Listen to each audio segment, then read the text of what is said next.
அன்னை மொழியை அழிக்க ஒருவர் வருகிறார் என்று சொன்னால் அதை நாங்கள் அனுமதிக்க மாட்டோம்.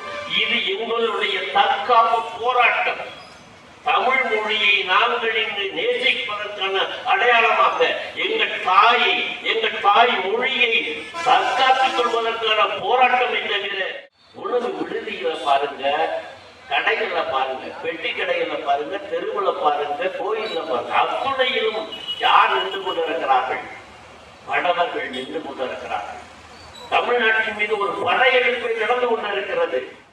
கீழ மாசி வீதி, வடக்கு மாசி வீதியில போய் நின்றீங்கன்னா அங்க நிற்கக்கூடிய சட்டமன்ற உறுப்பினரை முடிவு செய்யக்கூடிய இடத்துல தமிழர் இல்லை. வடமை எதுக்கு ஓட்டு போறானோ, வடமை எந்த கட்சிக்கு ஓட்டு போறானோ அவன் வெற்றி பெறக்கூடிய ஒரு அவல சூழ்நிலையை நீங்க தேர்தல் நாளாக நினைக்கி அங்க போய் நின்று பார்த்தீங்கன்னா தெரியும். மதுரைக்குள்ள ஒன்று தெரியுமா, தமிழகத்தினுடைய எல்லையை நீட்டவும் குறைக்கவும் நம்மால் முடியாது. நம்மெல்லாம் தமிழர்கள், என்னுடைய நாடு தமிழ்நாடு சொல்றோம். ஆனா அந்த தமிழ்நாட்டினுடைய உரிமை, இந்த எல்லையை வரையறை செய்கின்ற உரிமை ஒன்றிய அரசிற்கு இருக்கிறது. இன்னைக்கு திருத்தணி நம்மளோட இருக்குது. நாளைக்கே இந்த ஒன்றிய அரசு பார்த்து திருத்தணி தமிழ்நாட்டுக்கு கிடையாது, திருத்தணியை தூக்கி ஆந்திராவுக்கு தெலுங்கானாவுக்கு கொடுன்னு சொன்னா கொடுத்ததுதான். இது 3 மாநிலமா பிரினா பிரிச்சதுதான். இந்த அதிகாரம் நமக்கு இல்லை. ஆனால் இங்க இருக்கக்கூடிய ஒன்றிய அரசிற்கு இருக்கிறது என்று சொன்னால் தமிழ்நாட்டினுடைய உரிமை என்ன? என்னுடைய தாய்மொழி தமிழ், அந்த தமிழை என்னுடைய கடையில போடுங்க சொல்லி கேட்டா அது பெரிய குற்றம். அதற்காக வழக்க, அதற்காக சிறையா, அதற்காக கைதா. இங்க என்ன நடந்து கொண்டிருக்கிறது? இதைத்தான் தமிழ் தேசிய பேரியக்கம் உங்களுடைய சிந்தனைக்கும் உங்களுடைய விழிப்புணர்வுக்கும் கேள்விக்குள்ளாகிறது. உலகெங்கும் வாழும் உறவுகளுக்கு வணக்கம். பிப்ரவரி 25 இன்றைக்கு தமிழ் தேசிய நாள் என்ற ஒரு நாளை நினைவு கூர்ந்து அந்த நாளினுடைய முழக்கமாக, அந்த நாளினுடைய நோக்கமாக 3வது மொழி முகமொழி அணிந்து இந்தி விரட்டுவீர் என்று சொல்லி ஒரு செய்தியை உங்களோடு பகிர்ந்து கொள்வதற்காக இந்த பொதுக்கூட்டம் நடைபெற்றுக் கொண்டிருக்கிறது. இந்த கண்டன பொதுக்கூட்டத்தினுடைய தலைவர், தமிழ் தேசிய பேரியக்கத்தினுடைய பொருளாளர் ஆனந்தன் அவர்களே, மதுரை மாநகர செயலாளர் தோழர் கதிர்மேவன் அவர்களே, இந்த கண்டன பொதுக்கூட்டத்திலே எனக்கு முன் உரையாற்றி சென்றிருக்கக்கூடிய தமிழ் தேசிய பேரியக்க தோழர்களே, புரட்சி கவிஞர் மன்ற கழகத்தினுடைய தோழர் முருகன் அவர்களே, இந்த எழுச்சி கூட்டத்தை சிறப்பு செய்ய வேண்டும் என்பதற்காகவே இங்கு வந்திருக்கக்கூடிய அருமை நண்பர்கள் காளிங்கன் அவர்களே, பிரபாகரன் அவர்களே, மற்ற தோழர்களே, உங்கள் அனைவருக்கும் இந்த பகுதி வாழ் பொது மக்களுக்கும் வணிக பெருமக்களுக்கும் தமிழ் தேசிய பேரியக்கத்தின் சார்பாக நன்றிகளை தெரிவித்துக் கொள்கிறேன், வணக்கத்தை தெரிவித்துக் கொள்கிறேன். அன்புமிக்க தோழர்களே, 3வது மொழி முகமொழி அழிந்து இந்தி வந்து கொண்டிருக்கிறது என்று சொல்லி ஒரு எச்சரிக்கையாக தமிழ் தேசிய பேரியக்கத்தின் சார்பாக நாங்கள் முழக்கங்கள் வைத்திருக்கிறோம் என்று சொன்னால், அண்மையிலே நடந்து கொண்டிருக்கக்கூடிய நிகழ்வுகள் அதற்கு காரணமாக இருக்கின்றது. குறிப்பாக ஒன்றியத்தினுடைய கல்வி அமைச்சர் தர்மேந்திர பிரதான் வருகிறார், கூட்டத்திலே பேசுகிறார். தமிழகத்தினுடைய கல்விக்காக நீங்கள் ஒதுக்க வேண்டிய, ஒன்றிய அரசு ஒதுக்க வேண்டிய 2700 கோடி ரூபாயை தர வேண்டும் என்று சொல்லி கேட்கின்ற பொழுது 2 செய்தியை சொல்லுகிறார் அவர். ஒன்று, இந்திய அரசினுடைய, ஒன்றிய அரசினுடைய புதிய கல்விக் கொள்கையை நீங்கள் நடைமுறைப்படுத்த தயாரா? அந்த புதிய கல்விக் கொள்கையை நீங்கள் ஏற்றுக்கொள்ள தயாரா என்று சொல்லி கேள்வி கேட்கின்றார். 3வது மொழியாக மும்மொழி திட்டத்தை நீங்கள் அறிவிக்க தயாரா? இல்லை என்று சொன்னால் உங்களுக்கு 2000 கோடி அல்ல, 5000 கோடி அல்ல, அத்துணை தொகையும் நாங்கள் அனுமதிக்க மாட்டோம், தர மறுக்கிறோம் என்று சொல்லி ஒன்றிய அரசு சார்பாக ஒன்றியத்தினுடைய கல்வி அமைச்சர் தர்மேந்திர பிரதான் சொல்லுகிறார். இந்த செய்தி இங்கு தமிழகத்தில் முழுக்க விவாத பொருளாக ஓடிக்கொண்டிருக்கிறது, ஊடகங்களிலே ஓடிக்கொண்டிருக்கிறது, செய்திகளிலே செய்தித்தாள்களிலே வந்து கொண்டிருக்கிறது. நாங்கள் இதனை ஒருபோதும் ஏற்றுக்கொள்ள மாட்டோம். இந்தியை நாங்கள் அனுமதிக்க மாட்டோம். இந்தியை அனுமதிக்கிறோம் என்று சொன்னால் 2000 ஆண்டுகள் நாங்கள் பின்னடைந்து சென்று கொண்டிருக்கின்றோம். ஒருபோதும் 10,000 கோடியை தந்தால் கூட நாங்கள் இதனை ஏற்றுக்கொள்ள மாட்டோம் என்று தமிழ்நாட்டினுடைய முதலமைச்சர் அறிவிப்பு கொடுக்கிறார். இந்த செய்திகளை கடந்த 2 நாட்களாக 3 நாட்களாக இங்கே நாம் கேட்டுக்கொண்டிருக்கிறோம். இது ஏதோ இந்த 2-3 நாட்களாக அல்ல. இன்றைக்கு இருக்கக்கூடிய பிஜேபி ஒன்றிய அரசினுடைய நிலைப்பாடு அல்ல. மாறாக காங்கிரஸ் கட்சி ஆட்சியில் இருந்தாலும் சரி, பிஜேபி ஆட்சியில் இருந்தாலும் சரி, ஜனதா கட்சி ஆட்சியில் இருந்தாலும், ஒன்றிய அரசில் எந்த கட்சி ஆட்சியில் இருந்தாலும் கூட அவர்களுடைய ஒரே நோக்கம் இந்தியை திணிக்க வேண்டும், இந்தியை திணிக்க வேண்டும் என்று சொல்லுகின்ற ஒரு போக்கு மனநிலை இருந்து கொண்டிருக்கிறது. அதைத்தான் நாம் இன்றைக்கு எடுத்துக் கொண்டிருக்கிறோம். இங்கே இருக்கக்கூடிய மக்களுக்கு ஒன்றை நான் தெளிவுபடுத்த விரும்புகிறேன். இங்கே இருக்கக்கூடிய எனக்கு முன்னால் பேசிய தோழர்கள் சொல்லியிருக்கின்றார்கள், இங்கே முழக்கமாக வைத்துக் கொண்டிருக்கின்றோம். தமிழ் தேசிய பேரியக்கத்தின் நிலைப்பாடாக அது இருக்கிறது. 3வது மொழி, 2வது மொழி, மும்மொழி கொள்கை மோசடி கொள்கை, இருமொழி கொள்கை ஏமாற்றுக் கொள்கை, ஒரு மொழி கொள்கையை உரிமை கொள்கை என்று சொல்கிறோம் என்று சொன்னால், எங்களை பார்த்து இங்க இருக்கக்கூடிய உளவுத்துறையும் சரி, காவல்துறையும் சரி, அதிகாரிகளும் சரி, ஒன்றிய அரசும் சரி, ஆங்கிலத்தில் அவங்க சொல்லிக்குவாங்க தமிழ் சாவடிஸ்ட், தமிழ் பிரிவினைவாதிகள். யாரை பார்த்து நீங்கள் சொல்லுகிறீர்கள் நாங்கள் பிரிவினைவாதிகளா? நாங்கள் எங்கள் தாய்மொழியை, எங்கள் அன்னை மொழியை, தமிழை நேசிக்கிறோம். எங்கள் அன்னை மொழியை அழிக்க ஒருவர் வருகிறார் என்று சொன்னால் அதை நாங்கள் அனுமதிக்க மாட்டோம். இது எங்களுடைய தற்காப்பு போராட்டம். தமிழ் மொழியை நாங்கள் இங்கு நேசிப்பதற்கான அடையாளமாக எங்கள் தாயை, எங்கள் தாய் மொழியை தற்காத்துக் கொள்வதற்கான போராட்டத்தை தவிர இந்தி மொழி எதிர்க்க வேண்டும் என்பது எங்களுடைய போராட்டத்தினுடைய அந்த உண்மையான அடையாளம். ஏதோ எங்கள் மொழியை ஒரு மொழியை இன்னைக்கு டெல்லி பக்கத்துல போய் உட்காருங்க, வெளிநாட்டில் போய் நில்லுங்க, விமான நிலையத்தில் நில்லுங்க, ரயில் நிலையம் எங்க வேண்டுமானாலும் போய் நின்று கொண்டு பேசுங்கள். தமிழர்கள் பேசுவாங்க. அவங்கள்ட்ட பேட்டி கேளுங்க, அவங்களுடைய மனநிலையை ஆராய்ந்து பாருங்கள். எங்களுக்கு இந்தி மொழி வேணுமா, மலையாளம் வேணுமா, அல்லது பிரெஞ்சு மொழி வேணுமா, அத்தனை மொழியையும் போற போக்குல தேவைக்கு ஏற்படுது சூழல்ல நாங்கள் கத்துக்கிட்டு போறோம். எங்கள் மீது தமிழ் மொழி மீது இந்தியை திணிக்கின்ற பொழுதுதான் அதை நாங்கள் எதிர்க்கிறோம். இது தற்காப்பு போராட்டம் என்பதை தமிழர்களாகிய நாம் உணர்ந்து கொள்ள வேண்டும். எங்களுடைய தாயை நேசிக்கின்ற காரணத்தினால் இந்த தற்காப்பு போராட்டத்தை 12 காலமாக நாங்கள் எடுத்து வந்திருக்கிறோம் என்பதை முதலில் தெரிவித்துக் கொள்கிறேன்.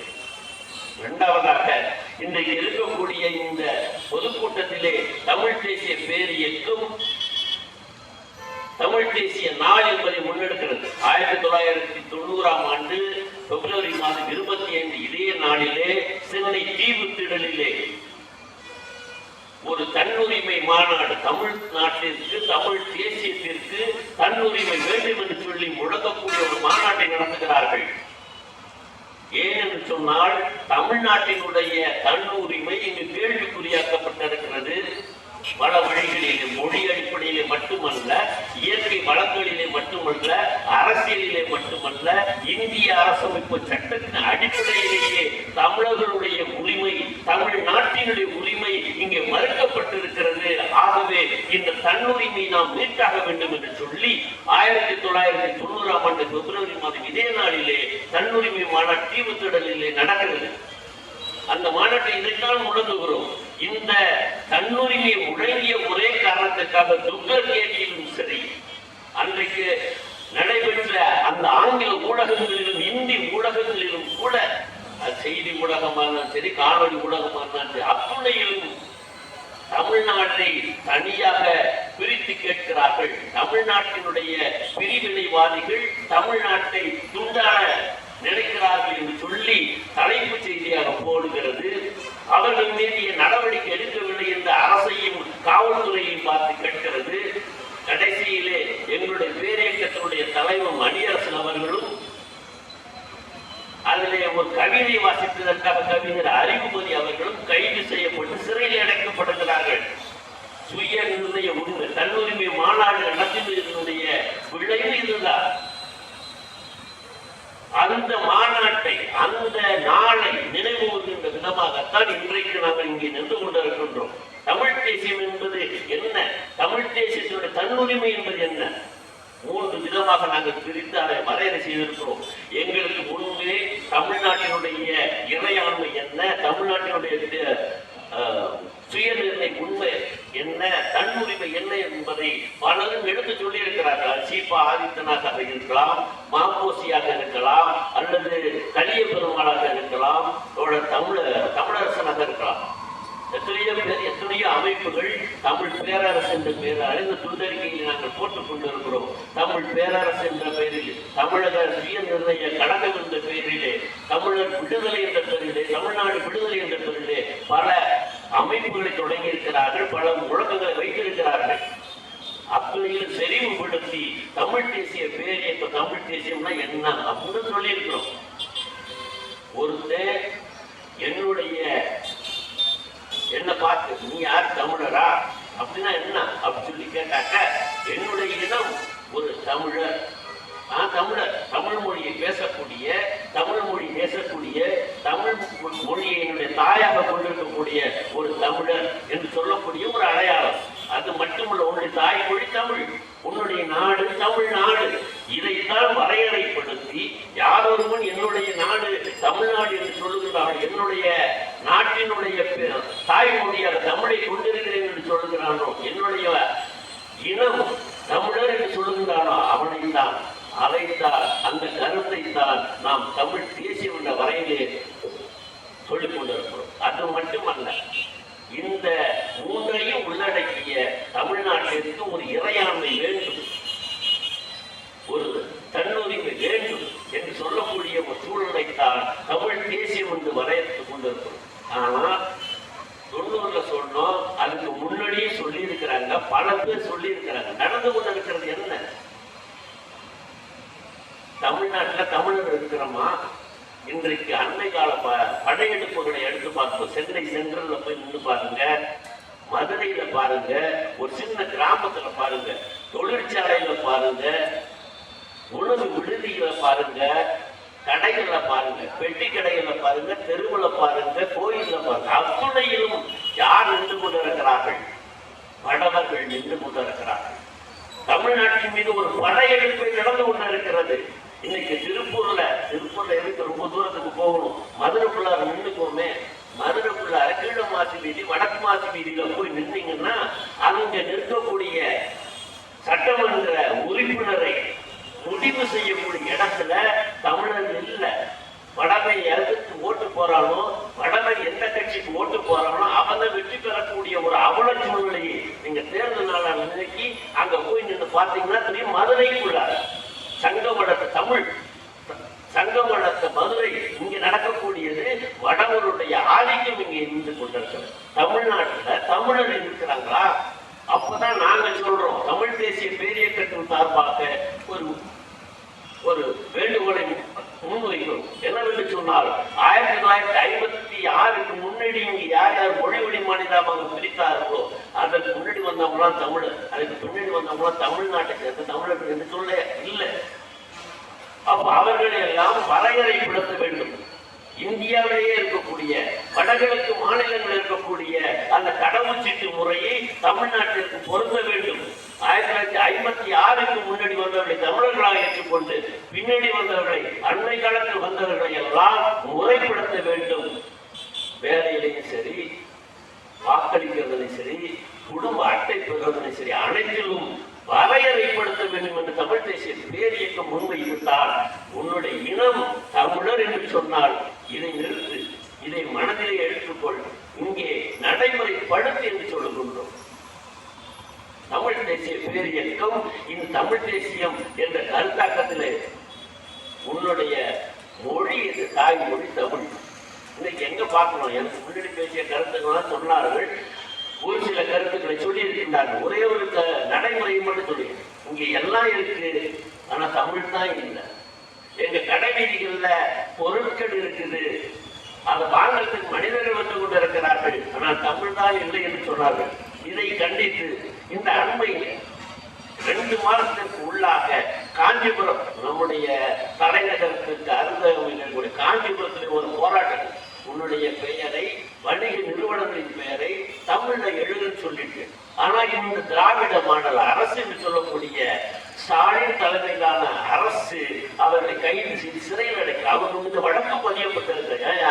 தமிழ்நாட்டுல என்னுடைய தாய்மொழி தமிழ், அந்த தமிழை வந்து என்னுடைய கடையில போடுங்க சொல்லி கேட்டா அது பெரிய குற்றம். அதற்காக வழக்கு, அதற்காக சிறையா, அதற்காக கைதா. இங்க என்ன நடந்து கொண்டிருக்கிறது? இதைத்தான் தமிழ் தேசிய பேரியக்கம் உங்களுடைய சிந்தனைக்கும் உங்களுடைய விழிப்புணர்வுக்கும் கேள்விக்குள்ளாக்குகிறது. தமிழ் தேசியத்தினுடைய அடுத்த அடையாளமாக தமிழ்நாடு. நாம் கேட்கிறோம், இந்த நாட்டிலே இந்த இந்திய அரசு அமைப்பு சட்டம் என்று சொல்லி வைத்திருக்கிறீர்கள். இந்த அரசியல் அமைப்பு சட்டம், ஒன்றிய அரசினுடைய அரசமைப்பு சட்டம் என்ன சொல்லிக் கொண்டிருக்கிறது? யாருக்கானதாக இருக்கிறது? அது முற்றிலும் இந்த இந்திய அரசிற்கும் ஒன்றிய அரசிற்கும் சார்பானதாக இருக்கிறது. சரி, அது சார்பானதாக இருந்துட்டு போகுது. ஆனால் மாநிலங்களுடைய உரிமையை பறிக்கின்ற ஒரு அரசமைப்பு சட்டமாகத்தானே இருக்கிறது. மொழி உரிமையாக எனக்கு முன்னாடி பேசிய தனியாளர் அவர்கள் விரிவாக அந்த இந்திய அரசமைப்பு சட்டத்தினுடைய பொருளை எடுத்துக்கலாம். இந்திய அரசமைப்பு சட்டம் எவ்வாறெல்லாம் தமிழ் இந்திய நாட்டினுடைய மாநிலங்கள் அந்த மாநிலங்களுடைய மொழி உரிமையை பறித்துக் கொண்டிருக்கிறது. பொதுப்பட்டியல் என்று வைத்துக் கொண்டிருக்கிறார்கள், அவர்களுக்கு இந்த தனிப்பட்டியல் என்று வைத்துக் கொண்டிருக்கிறார்கள். இரண்டையும் குழப்பி மாநிலங்களுடைய ஒவ்வொரு உரிமையையும் பறித்துக் கொண்டிருக்கிறார்கள் என்று சொன்னால் உங்களால் நம்ப முடிகிறதா? ஆனால் அதுதான் உண்மை. ஒன்று தெரியுமா? தமிழகத்தினுடைய எல்லையை நீட்டவும் குறைக்கவும் நம்மால் முடியாது. நம்மெல்லாம் தமிழர்கள், என்னுடைய நாடு தமிழ்நாடு சொல்றோம். ஆனால் இந்த தமிழ்நாட்டினுடைய உரிமை, இந்த எல்லையை வரையறை செய்கின்ற உரிமை ஒன்றிய அரசிற்கு இருக்கிறது. இன்னைக்கு திருத்தணி நம்மளோட இருக்குது.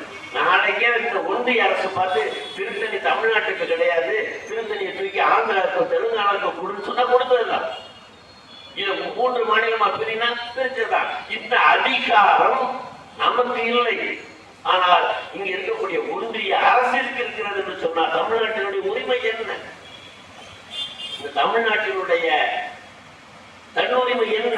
இதைத்தான் தமிழ் தேசிய பேரியக்கம் தொடர்ந்து கேட்டுக் கொண்டிருக்கிற போராடி, எங்களுடைய உரிமை, எங்களை ஆடுகின்ற உரிமை, இந்த நாட்டினுடைய வளங்கள் ஒண்ணும் இல்லை. அண்மையில் நடந்த, மதுரையில் நடந்த உதாரணத்தை பார்ப்போம். மேலூர்ல ஒரு தொழிற்சாலை கொண்டு வர போறீங்க. மேலூர்ல ஒரு தொழிற்சாலை கொண்டுட்டு வர, சுரங்க தொழிற்சாலை டங்ஸ்டன் பெயரால கொண்டுட்டு வரீங்கன்னு சொன்னாக்க, தமிழ்நாட்டு அரசினுடைய சுற்றுச்சூழல் அமைச்சகத்தினுடைய அனுமதியை பெற்றிருக்கிறீங்களா? தெரிவிப்பு நடத்திருக்கீங்களா? ஆனா அந்த டங்ஸ்டன் சுரங்கத்தினுடைய ஏலத்தை விட்டது ஒன்றிய அரசு. அந்த இடம் இருக்கிறது, அந்த நிலம் இருக்கிறது, அங்க இருக்கக்கூடிய மக்கள் இருக்கக்கூடிய தமிழ்நாட்டினுடைய மைய பகுதியாக இருக்கக்கூடிய மதுரை, மதுரையுடைய மேலூர் பகுதியிலே அந்த டங்ஸ்டன் தொழிற்சாலை வைக்க போறீங்க. இன்றைக்கு மிகப்பெரிய ஒரு எழுச்சியை அந்த விவசாயிகள் நடத்தி காட்டிய காரணத்தினால் தற்சமயம் அந்த ஏலம் நிறுத்தி வைக்கப்பட்டிருக்கிறதாக அறிவிப்பு வருகிறது. ஆனாலும் கூட சொல்லுகிறோம், அந்த ஏலத்தினுடைய நிறுத்தி வைப்பில் அவர்கள் சொல்லுகிறார்கள், உங்களுக்கு வேணா இங்க வந்து சுற்றுச்சூழல் பாதிக்கப்படுது, அங்க பல்லுயிர் மண்டலமாக இருக்குது, அங்க வந்து பாரம்பரியம் மிக்க சமணருடைய படுகை இருக்கிறது என்று சொல்லி நீங்க சொன்னீங்கன்னா அந்த 500 ஏக்கரை வேணாலும் நிறுத்திடுவோம். அங்க ஒண்ணு நாங்க சுரங்கம் எடுக்கல. ஆனால் உண்மையிலேயே அவர்கள் இந்த ஏலத்தின் வழியாக 5000 ஏக்கர் நிறுத்தி இருக்கிறாங்க என்று சொன்னாங்க. 5000 ஏக்கர் இல்ல, மொத்தம் 48,500 ஏக்கர் சொல்றாங்க. ஏறக்குறைய மணப்பாறை வரைக்கும் அந்த சுரங்கம் போகுதுன்றாங்க. இங்க அழகர் மலையை தூக்கி சாப்பிடக்கூடிய அளவுக்கு நம்ம அழகர் கோயில் வரைக்கும் அந்த சுரங்கம் நீண்டு போகுதுன்னு சொல்றாங்க. மதுரைக்கு வரைக்கும் வருதுன்னு சொல்றாங்க. இவ்வளவு பெரிய ஒரு ஏலத்தை, ஒரு டங்ஸ்டன் சுரங்கத்தை தமிழ்நாட்டினுடைய மதுரை மையப்பகுதியில் இருக்கக்கூடிய இந்த ஏலத்தை ஏன்னா இந்திய அரசமைப்பு சட்டம் அதற்கான உரிமையை தமிழர்களுக்கு தமிழ்நாட்டிற்கு வழங்கவில்லை, மாறாக ஒன்றிய அரசிற்கு வழங்கி இருக்கிறது. அவர்கள் பாட்டுக்கு ஏலம் விடுறாங்க. இதுதான் இந்த சூழல் தன்னுரிமையை மறுக்கக்கூடிய ஒரு போக்காக இருக்கிறது என்று சொல்கின்ற பொழுது தமிழ் தேசிய பேரியக்கம் இந்த மாநிலத்தினுடைய கல்வியை, இந்த மாநிலத்தினுடைய வளத்தை, இந்த மாநிலத்தினுடைய அரசியலை, இந்த மாநிலத்தினுடைய அத்துணை உரிமையும் இந்த தமிழ்நாட்டிற்கு வேண்டும். அதுதான் தமிழ்நாட்டை சிறப்படைய செய்ய முடியும். அந்த அடிப்படையிலே தான் 1956ஆம் ஆண்டு மொழி தேசிய இனமாக இந்த தமிழ்நாட்டை இங்கு இருக்கக்கூடிய அத்துணை மாநிலங்களையும் பிரித்திருக்கிறீர்கள் என்பதை நாங்கள் ஒவ்வொருவருக்கும், இந்த அரசிற்கும் சரி, இங்கு இருக்கக்கூடிய மக்களுக்கும் சரி நினைவுபடுத்த விரும்புகின்றோம். இப்போ இந்த செய்திகள் எல்லாம் பேசிட்டு இருக்கிறப்ப பலரும் கேட்டுட்டே இருக்கிறாங்க. என்ன கேட்கிறாங்க? இந்திய அரசு ஒரு சட்டம் கொண்டாந்தா, இந்திய அரசு ஒரு திட்டம் கொண்டாந்தா, முதல்ல எடுக்கிறது எப்ப பார்த்தாலும் எடுக்குது, விடாம இருக்கக்கூடிய ஒரே மாநிலம் தமிழ்நாடு தானே. ஏன் இப்படி எடுத்துட்டே இருக்கீங்க? ஒரு காரியம் செய்ய முடியலையே என்று சொல்லி இந்த ஒன்றிய அரசு சார்பாக இருக்கக்கூடியவர்கள் கேள்வி கேட்கணும். ஒரே கேள்வியை தான் நானும் கேட்கிறேன், அவர்களை பார்த்து கேட்கிறேன். ஒரு மீனவன் குஜராத்ல உள்ளவன் கடல்ல மீன் பிடிக்க போறான். உடனே அந்த பாகிஸ்தான்கார இந்தியாவுடைய பரம எதிரி அவங்க கைது பண்ணான்னு சொன்னாக்க, அந்த பாகிஸ்தானை நீங்கள் சண்டையிடுவதற்கு தயாராக உங்களுடைய ராணுவத்தை கூட அனுப்ப தயாராக இருக்கிறது. அருணாச்சல பிரதேசத்துல ஒரு சின்ன பிரச்சனை, இந்த நாட்டை பாதுகாக்கணும், எல்லையை பாதுகாக்கணும் என்று சொல்லி அந்த சீனாக்காரர்களுக்கு தயார், சண்டை போட தயார். இப்ப மிசோராம் எடுத்துக்கிட்டீங்க, மணிப்பூர் எடுத்துக்கிட்டீங்க, அல்லது வடகிழக்கு மாநிலங்கள்ல அதிகமான மிசோராம் மக்கள் ஊடுருவுறாங்க, பர்மாவிலிருந்து ஊடுருவுறாங்க என்று சொன்ன உடனே என்ன செய்றீங்க? பர்மாவோட பேச்சுவார்த்தைக்கோ எச்சரிக்கிறதுக்கோ நீங்க தயங்குறது கிடையாது. ஆனா உங்களை பார்த்து சுற்றிலும் உள்ள அத்தனை பேரையும் பாதுகாக்கணும், அந்த மக்கள் எல்லாம் உங்களுக்கு தேவை, ஆகவே நீங்கள் அவர்களுக்கு பாதுகாப்பு கொடுக்க வேண்டும் என்று சொல்லி பாகிஸ்தானோடு, சைனாவோடு, பர்மாவோடு சண்டையிட கூட தயாராக, போர் நடத்த தயாராக இருக்கக்கூடிய நீங்கள் தமிழ்நாட்டில் 800 மீனவர்களை சிங்கள அரசு கொண்டு போயிட்டது, அவருடைய படகுகளை அடித்து நொறுக்கியது, அவருடைய வலையை அரித்து கிழித்தது, அவருடைய பொருட்களை எல்லாம், மீன்களை எல்லாம் கொள்ளையடித்து சென்றதை வேடிக்கை பார்த்து கொண்டுதான் இருந்தீர்கள். அப்போ நீங்க ஒவ்வொரு திட்டத்தையும் சொல்லுவது தமிழர்களுக்கு எதிரானது என்கின்ற அடிப்படையிலே நாங்கள் எதிர்க்கத்தான வேண்டும், எதிர்க்கத்தான முடியும்.